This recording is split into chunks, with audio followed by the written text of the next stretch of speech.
कहानी की शुरुआत में हमें बताया जाता है कि एलियंस ने 2 साल पहले धरती पर हमला कर दिया था। उनका अपना प्लैनेट बर्बाद हो चुका है और वो अपने लिए एक नया घर ढूंढ रहे हैं। धरती पर आते ही उन्होंने इंसानों को गुलाम बना लिया और बेहद खतरनाक हथियार बनाने शुरू कर दिए। ऑस्ट्रेलिया में कुछ बचे हुए लोगों ने हिम्मत नहीं हारी। उन्होंने मिलकर एलियंस के खिलाफ लड़ाई छेड़ दी, अपने परिवारों को गुलामी से आजाद कराया और मिलिट्री की मदद से एलियंस का एक खतरनाक बायो वेपन भी चुरा लिया। उसी दिन कुछ ऐसे एलियंस से भी उनकी दोस्ती हुई जो अपनी ही कौम के नेताओं के खिलाफ हैं। उन्होंने इंसानों का साथ देने का फैसला किया और बदले में बस रहने की जगह मांगी। अब प्रेजेंट में सिडनी दोबारा एलियंस के कब्जे में आ चुका है और ऑस्ट्रेलियन रेजिस्टेंस उसे वापस लेने की कोशिश कर रही है। हर तरफ धमाके हो रहे हैं, जमीन पर एलियन सैनिक लड़ रहे हैं और आसमान से उनके एयरक्राफ्ट लगातार बॉम्ब्स गिरा रहे हैं। कई दिनों से इंसानी सेना अपनी जगह संभाले हुए है, लेकिन हर गुजरते पल के साथ उनके ज्यादा से ज्यादा स्क्वाड खत्म हो रहे हैं। इसी बीच वेस्टर्न सिडनी में एक विशाल एलियन शिप के नीचे सीवर के रास्ते मैट और उसकी टीम चुपचाप अंदर घुस रही है। उन्हें ये सीक्रेट रास्ता उनकी तरफ आ चुके एक एलियन ने ही बताया है। जैसे ही उन्होंने पक्का किया कि वो शिप के अंदर पहुंच गए हैं, मिलिट्री ने ध्यान भटकाने के लिए अपने जेट्स भेज दिए।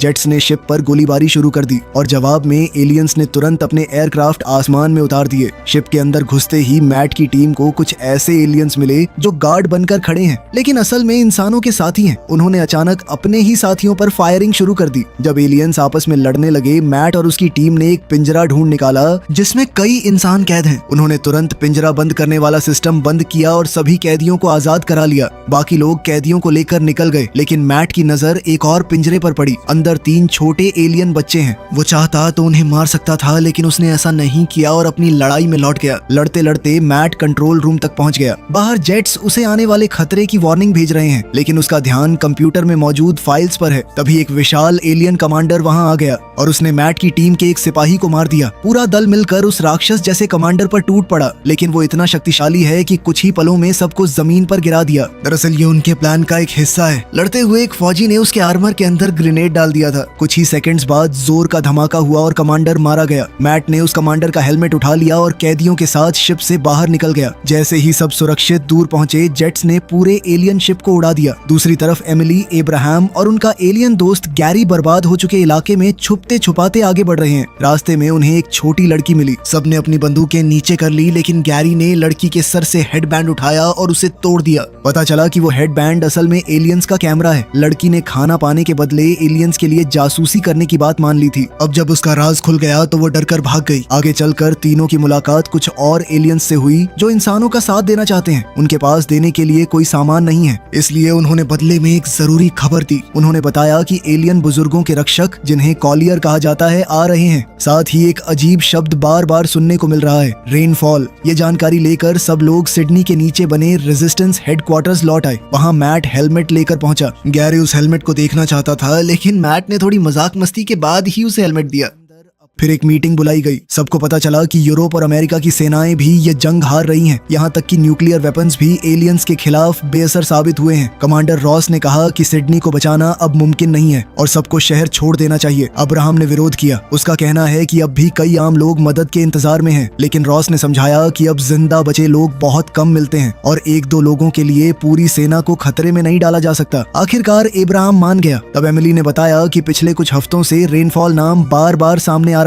मैट जो डेटा एलियन शिप से लाया है, उसमें भी यही शब्द मौजूद है। हैरानी की बात यह थी कि पूरे डेटा में यही एक इंसानी शब्द है। कैप्टन सैम को याद आया कि रेनफॉल असल में पाइन गैप नाम के एक गुप्त अमेरिकन बेस का कोड नेम है। ये बेस ऑस्ट्रेलिया के बीचों बीच रेगिस्तान में है और लोग इसे एरिया 51 की तरह रहस्यमय मानते हैं। गैरी ने हेलमेट देखकर बताया कि यह काली नाम की एलीट वॉरियर फोर्स का है। ये योद्धा एलियन बुजुर्गों की रक्षा करते हैं और बहुत कम जंगों में हिस्सा लेते हैं। अगर काली यहाँ मौजूद है तो इसका मतलब एलियंस कोई बहुत बड़ा कदम उठाने वाले हैं। रॉस के विरोध के बावजूद अब्राहम ने मैट और गैरी को पाइन गैप की जांच करने भेज दिया। क्योंकि वो इलाका रेगिस्तान के बीच में है, तो गैरी ने कहा कि वॉक्स की मदद से हम वहां पर पहुंच सकते हैं। एक तरह के एलियंस के घोड़े हैं। अब सिडनी से निकलने की पूरी तैयारी शुरू कर दी गई। सभी सिविलियंस को बसेस और गाड़ियों में बिठाया गया। उनकी सुरक्षा के लिए हथियारबंद सिपाही साथ भेजे गए और आसमानी रक्षा के लिए जेट्स भी उड़ा दिए गए। जैसे ही गेट खुला, एलियंस ने तुरंत हमला कर दिया। उनके एयरक्राफ्ट ने कन्वॉय पर फायरिंग शुरू कर कर दी। बसेस के अंदर बैठे लोग घबरा गए। जेट्स ने भी जवाब दिया और कई एलियन एयरक्राफ्ट गिरा दिए, लेकिन इस लड़ाई में कुछ इंसानी पायलट्स भी मारे गए। सड़क पर चल रही गाड़ियों से सिपाहियों ने फायरिंग की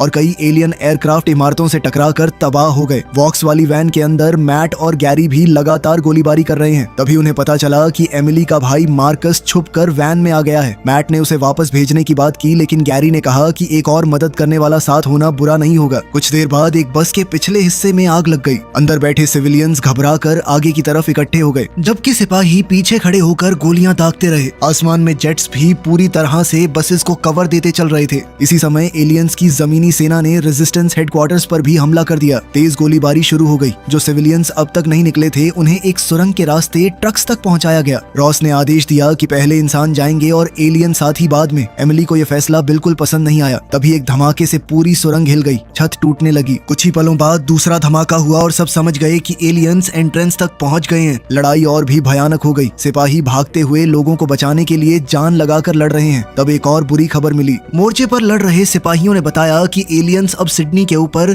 एक बहुत बड़ा बम गिराने वाले हैं। मौके का फायदा उठाकर एमिली ने एलियन साथियों को भी ट्रक्स में चढ़ा दिया। फिर वो और इब्राहिम भी लड़ाई छोड़कर ट्रक्स में बैठ गए। उनका कॉन्वॉय बिल्कुल ऐन मौके पर वहां से निकल गया। इसके बाद ऐसा बम गिराया गया कि पूरे सिडनी को निस्तनाबूद कर दिया गया। जब कॉन्वॉय गांव के इलाके में पहुंचा, मैट, मार्कस और गैरी अपने वॉक्स लेकर अलग हो गए और पाइन गैप की तरफ निकल पड़े। उधर बाकी लोग ब्लू माउंटेन्स में स्थित एक मिलिट्री बेस तक पहुंच गए। सुरक्षा के लिए सभी एलियन साथियों को अलग कर दिया गया ताकि उनकी जांच की जा सके। इस बेस की जिम्मेदारी रॉस के पास है। उसने एमिली और उसकी टीम को पूरा बेस दिखाया। ये एक पुराना मिलिट्री रिसर्च कॉम्प्लेक्स है जो 1950 के दौर में गुप्त प्रोजेक्ट्स के लिए इस्तेमाल होता था, और अब तो उन्होंने फौज का इसे एकदम एडवांस बेस बना दिया है। रॉस ने यह भी बताया कि इंसान एलियन टेक्नोलॉजी का इस्तेमाल करके अपने एयरक्राफ्ट को अपग्रेड कर रहे हैं ताकि जंग में उन्हें थोड़ा बराबर का मौका मिल सके।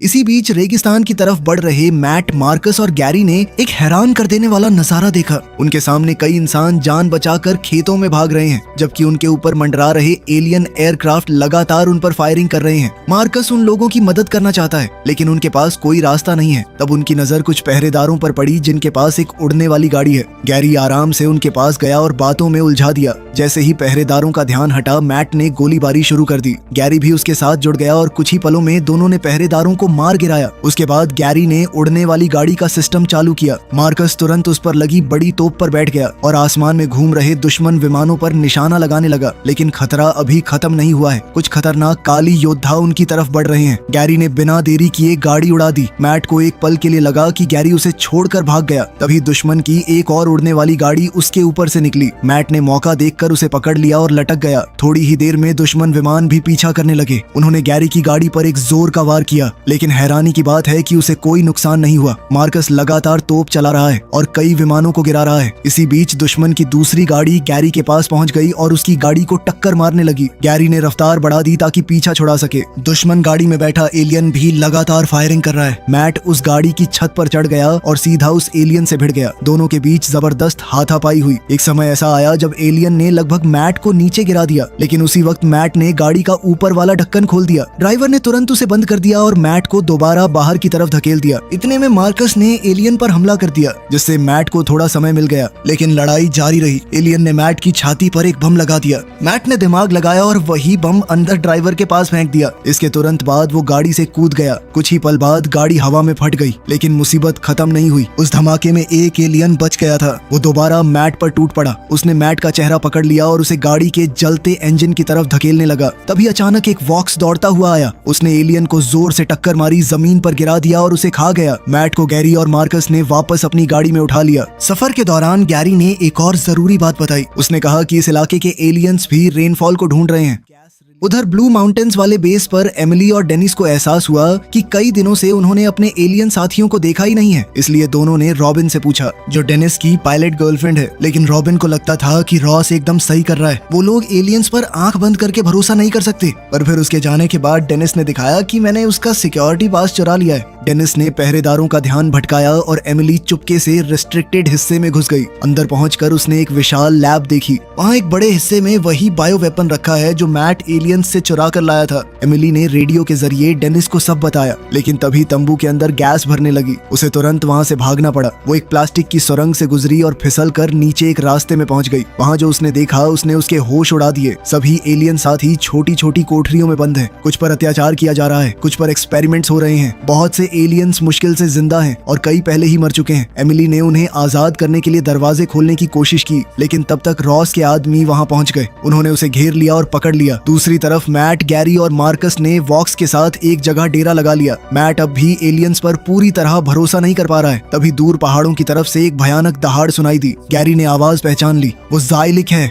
ज़ाइलिक एक विशाल शिकारी जानवर है जो वॉक्स को खा जाता है। कुछ ही देर में वो पहाड़ से नीचे उतरता हुआ नजर आया। तीनों ने तुरंत फायरिंग शुरू कर दी, लेकिन उसकी मोटी खाल पर गोलियों का कोई असर नहीं हुआ। राक्षस सीधा वॉक्स की तरफ बढ़ने लगा। मैट उनकी मदद के लिए भागा, लेकिन अचानक एक धमाका हुआ और पास खड़ी गाड़ी उड़ गई। मैट जोर से दूर जा गिरा। ये धमाका 2 काली योद्धाओं ने किया है। गैरी तुरंत उनसे भिड़ गया। उसने अपनी एलियन पिस्टल से एक को मार गिराया, लेकिन दूसरे काली योद्धा ने तलवार के एक वार से उसका हथियार गिरा दिया और रेनफॉल का ठिकाना पूछने लगा। गैरी मुस्कुराया और अपनी तलवार निकाल ली। अब दोनों के बीच तलवारों की भयानक टक्कर शुरू हो गई। गैरी एक अच्छा फाइटर है, लेकिन सामने वाला और ज्यादा खतरनाक था। उधर मार्कस ज़ाइलिक पर फायरिंग करता रहा और वॉक्स भी जानवर से लड़ते रहे, लेकिन ज़ाइलिक ने एक वॉक्स को गिरा दिया और मार्कस को भी जोर से टक्कर मारकर बेहोश कर दिया। अब वो मार्कस को खाने ही वाला है। मैट ने उस पर फायरिंग की, लेकिन उसके हथियार की ऊर्जा खत्म हो गई। ज़ाइलिक ने मुंह खोला और मैट की तरफ बढ़ा। तभी एक जोर का धमाका हुआ। एक ताकतवर बॉम्ब सीधा ज़ाइलिक से टकराया और वो तुरंत मर गया।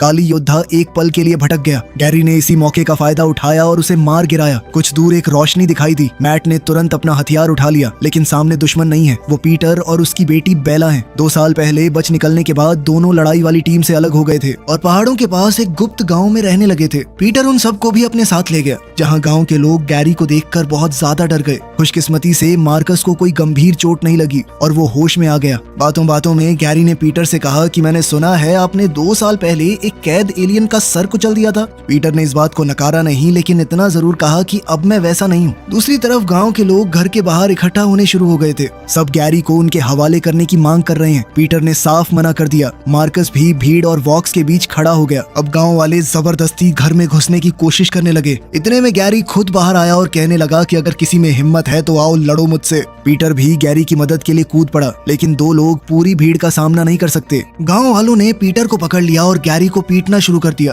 तब मैट ने आसमान की तरफ गोली चला दी। आवाज सुनते ही सब पीछे हट गए। भीड़ के चले जाने के बाद पीटर और बेला ने फैसला किया कि वो मैट की मिशन में मदद करेंगे। उधर मिलिट्री बेस पर रॉस ने अपने आदमियों को एमिली को कैद करने का आदेश दिया, लेकिन तभी एब्राहम और उसकी टीम वहां पहुंच गई। एमिली ने सबको बताया कि उसने लैब में क्या देखा है। अब सच छुप नहीं सकता है। रॉस ने खुद पूरी बात बता दी। वो बायो वेपन में बदलाव करके उसे ऐसा बना रहा है कि वो सिर्फ एलियंस को मारते। प्रॉब्लम ये है कि वो डीएनए पर हमला करता है, इसलिए वो अच्छे और बुरे एलियंस में कोई फर्क नहीं कर पाता। अब्राहम ने तुरंत कहा कि ये तो पूरी एक जाति का सफाया करने जैसा है, लेकिन रॉस को इससे कोई फर्क नहीं पड़ा। उसने कहा कि एलियंस जल्द ही बेस तक पहुंच जाएंगे और उनके पास ज्यादा समय नहीं है। माहौल गर्म हो गया। रॉस के आदमियों ने अपने हथियार निकाल लिए। जवाब में अब्राहम की टीम ने भी हथियार तान दिए। तभी कैप्टन सैम अपनी टीम के साथ वहां पहुंच गया। रॉस ने उसे अब्राहम की टीम को गिरफ्तार करने का आदेश दिया, लेकिन जैसे ही सैम को जेनोसाइड वाली योजना का पता चला, उसने उल्टा अपने आदमियों को रॉस को पकड़ने का हुक्म दे दिया। अब बेस की कमांड एब्राहम के हाथ में आ गई, लेकिन उसी पल पूरे बेस में अलार्म बजने लगा। एलियंस पहुंच चुके हैं। 3 विशाल शिप्स ने आते ही बेस पर हमला कर दिया। उन्होंने बेस के पावर सोर्स को ही तबाह कर दिया।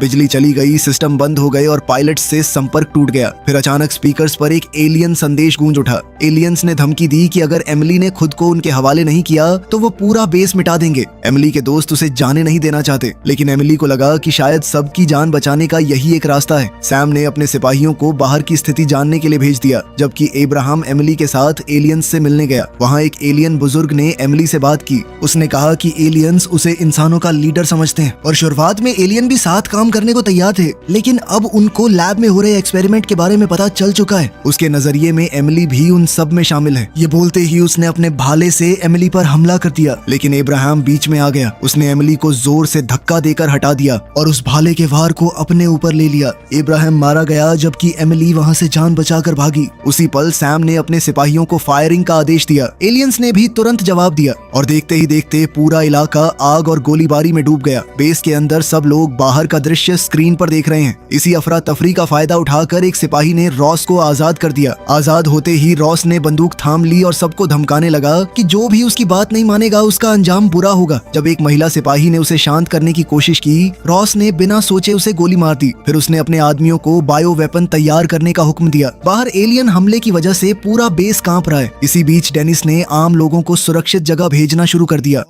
दूसरी तरफ मैट, मार्कस, गैरी और बाकी लोग आखिरकार पाइन गैप पहुंच गए। वो लोग अंदर घुसे और उन्हें कुछ सुनसान दफ्तर मिले जो सालों से छोड़े हुए लग रहे हैं। तभी उन्हें एक अजीब सी आवाज सुनाई दी। आवाज का पीछा करते हुए वो ऊपर गए और हैरान रह गए। वहाँ कोई रह रहा है। ये CIA एजेंट बड का घर है और उसके साथ स्टीव नाम का एक एलियन रहता है जो गैरी की तरह इंसानों की भाषा बोल सकता है। जब मैट ने रेनफॉल के बारे में पूछा, बड ने सच्चाई बताई। उसने कहा कि स्टीव कई दशकों पहले धरती पर क्रैश हुआ था। फिर बड सबको एक गुप्त रास्ते से ले गया जो एक रिस्ट्रिक्टेड चैम्बर तक जाता है। वहां पहुंचकर सबको रेनफॉल का असली राज पता चला। रेनफॉल दरअसल एक विशाल एस्ट्रॉइड है जो आज से कई साल पहले समुद्र की गहराइयों में मिला था। उस एस्ट्रॉइड के अंदर एलियन टेक्नोलॉजी लगी हुई है। बड का मानना है कि लाखों साल पहले एलियंस ने इसी एस्ट्रॉइड को धरती पर भेजा था ताकि यहाँ की जिंदगी का सफाया हो जाए। मैट ने तुरंत बेस से संपर्क किया और बड ने रॉस को भी ये जानकारी दी। बड ने समझाया कि अगर एलियंस इस एस्ट्रॉइड को फिर से हासिल करके दोबारा धरती पर गिरा दें तो पूरी मानव जाति का वही हाल होगा जो कभी डायनासोर्स का हुआ था।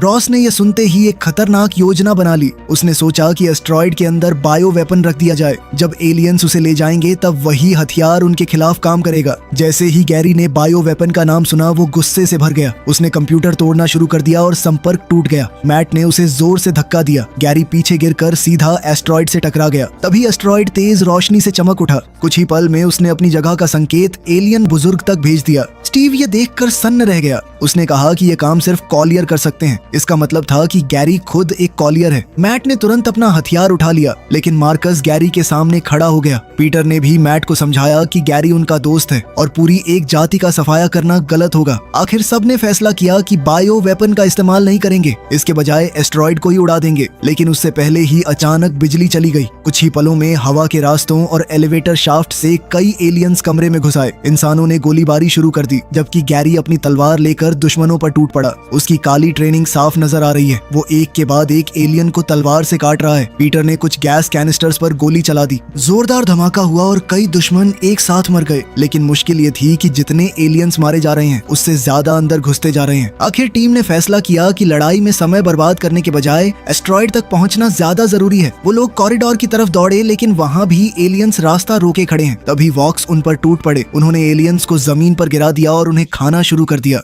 उधर बेस पर सैम के सिपाही आखिरी दम तक लड़ रहे हैं। हालात बहुत बुरे हैं लेकिन किसी ने हार नहीं मानी। आसमान में जेट्स ने भी उड़ान भरी और आम मिसाइल से एलियन विमानों को गिराना शुरू किया। साथ ही उनके पास बायो वेपन वाले मिसाइल्स भी तैयार रखे गए हैं। इसी दौरान एमिली चुपके से अंदर पहुंच गई और डेनिस के साथ मिलकर कम्युनिकेशन ऑफिसर को डरा कर भगा दिया। डेनिस ने सिग्नल बदला और रॉबिन से संपर्क किया। एमिली ने उसे लैब के एक्सपेरिमेंट और जेनोसाइड वाली योजना के बारे में सब बता दिया। लेकिन बदकिस्मती से यह संदेश सिर्फ रॉबिन तक नहीं गया। पूरे बेस ने उसे सुन लिया। रॉस ने भी रॉबिन से संपर्क किया और उसे अपने पुराने आदेश याद दिलाए। रॉबिन ने पीछे हटने का फैसला किया और दूसरे पायलट्स को भी वही करने को बोला। लेकिन रॉस का वफादार एक सिपाही उसकी बात मानने को तैयार नहीं हुआ। उसने सीधा बायो वेपन वाला मिसाइल एक शिप में दाग दिया। मिसाइल लगते ही शिप आसमान से गिरने लगा। साथ ही जहरीली गैस फैल गई और बाहर मौजूद कई एलियंस मरने लगे। मौका देखकर सैम और उसके सिपाही अंदर घुस गए और रॉस के आदमियों पर फायरिंग शुरू कर दी। लेकिन रॉस पिछले दरवाजे से भाग निकला। अपने आदमियों को मरने के लिए छोड़कर वो सीधा नीचे वाली लैब में पहुंच गया। वहां उसे पता चला कि गैस को कैद खानों तक पहुंचने में अभी समय लगेगा। उधर कम्युनिकेशन रूम में एमिली और डेनिस को ढूंढ लिया गया। दोनों गोलीबारी में फंस गए। डेनिस ने एमिली से कहा कि तुम जाओ, मैं इन्हें संभालता हूँ। एमिली अकेली लैब की तरफ दौड़ पड़ी। वहां पहुंचकर उसने एक वैज्ञानिक को बेहोश कर दिया और फिर सीधा रॉस के सामने जा खड़ी हुई। दोनों के बीच हाथापाई शुरू हो गई।